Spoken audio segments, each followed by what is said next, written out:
Inputting dates like this? Stop it. There's another way.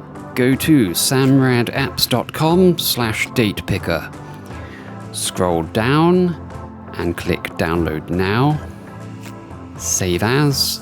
And then we're going to create a new folder in the C drive called XLStart. It can be called anything though.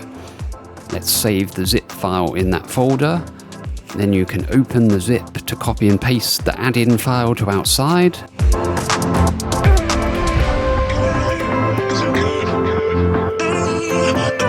And then delete the zip. In Excel, go to File, Options, Advanced, scroll down, and then you'll see at Startup, open all files in, and then specify the folder directory containing the add-in.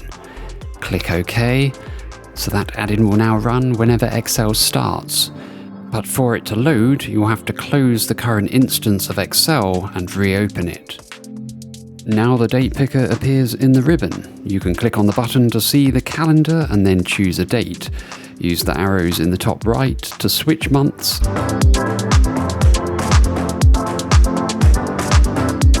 And click on the active month in the top left to be presented with all 12 for the year. You can also change the year by clicking on it and use the arrows to display blocks of older or newer years. Let's select a random date to insert in the active cell. You'll notice there's a little picker icon you can use instead of the ribbon button. It will appear whenever you select the active cell, providing its number format is date, or if it's the cell directly below one that contains a date, so this makes it super convenient. You can also insert today's date by clicking on the button at the bottom. And if you right-click on it, you can insert the date and time all in one. There we go, download it and see what you think. It's a shame there isn't a native date picker in 64-bit versions of Excel, which is what the majority of you will be using. There is one in 32-bit versions, but it's not easily found. Nevertheless, hopefully we will get one in due course.